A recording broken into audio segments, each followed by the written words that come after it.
एक बात भागवत में है, श्यालको बुद्धिदायक, छोटा सा एक टुकड़ा, श्यालको बुद्धिदायक। श्यालको माने साला। जिस घर में मायके पक्ष की, साले की या मायके पक्ष की बात चलती है, वैसे कहा है कि कलयुग में श्यालको बुद्धिदायक, साले की ही बात चलेगी, वही बुद्धिदायक होगा। लेकिन जिस घर में चलेगी उसी घर में कलयुग विराजमान रहेगा और उसी घर में कलेश रहेगा। जैसे कैकेयी के मायके से कौन है? मंथरा। और महाभारत में शकुनी। कहां से है? समझ में आ गई होगी। एक कलयुग में इसका प्रचलन बहुत चलेगा, ऐसा कहा है। लेकिन जो नित्य जब बहुकाल करिय सत्संगा, जो महापुरुषों का संग करते हैं, संतों का संग करते हैं, उन्हें ये बात समझ में आ जाती है, तो वो श्यालको बुद्धिदायक है, उनके यहाँ नहीं चलता, तो उनका घर कलयुग से बच जाता है। यहाँ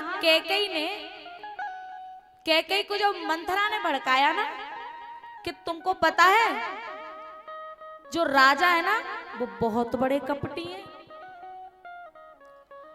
उन्होंने तुमसे बात छुपाई है,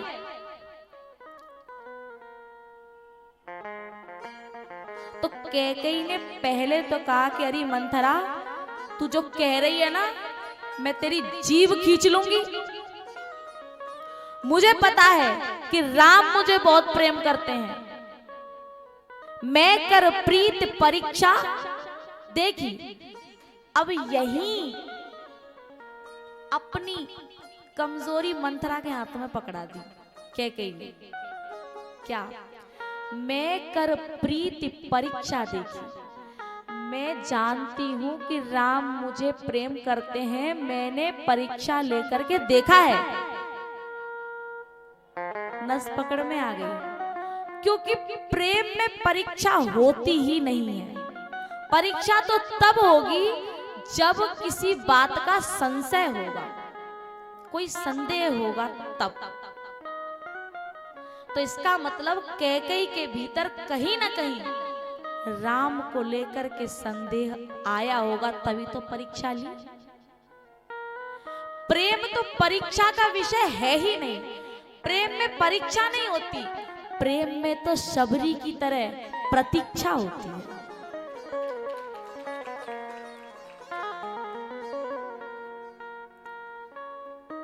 नस पकड़ा दी, समझ गई मंथरा।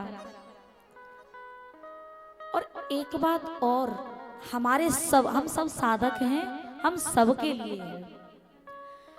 जब कभी कोई भी हमारे महापुरुषों की निंदा करे ना, या हमें कोई बात कहे कि उन्होंने ऐसा किया, ऐसा किया, ऐसा किया, या किसी ने भी, तो हम क्या सोचते हैं? अरे सुनो सबकी, करो मन की। हम कम से कम उनकी सुन रहे हैं, कर थोड़ी रहे हैं। सुन ही तो रहे हैं, कर थोड़ी रहे हैं। तो कैकेयी ने भी यही सोचा कि सुन ही तो रहे हैं, कि मान थोड़ी रहे हैं, कर थोड़ी रहे हैं। लेकिन याद रखना, तुम दुष्ट की जब सुनते रहोगे तो कुछ समय बाद तुम्हें उसकी माननी ही पड़ जाएगी, ऐसी बुद्धि हो ही जाएगी। क्योंकि कौन कुसंगति पाई नसाई, ऐसा कौन है जो कुसंग से नष्ट नहीं हुआ, कुसंग से जिसका नाश नहीं हुआ? चाहे वो कैकेयी हो। कैकेयी कोई साधारण नारी है क्या? दशरथ जी के साथ देवासुर संग्राम में जाती है, राम की सबसे प्रिय माता है, राम की सबसे प्रिय माँ है, कौशल्या से भी ज्यादा प्रिय। तो कोई साधारण होगी क्या? परमात्मा की माँ है और वो भी सबसे प्रिय, तो कोई साधारण तो नहीं होगी ना। लेकिन थोड़ी देर के लिए केवल उसने ये सोच लिया कि केवल सुनी तो रहे हैं, बस इतना। बाद में उसे वो काम करना पड़ा।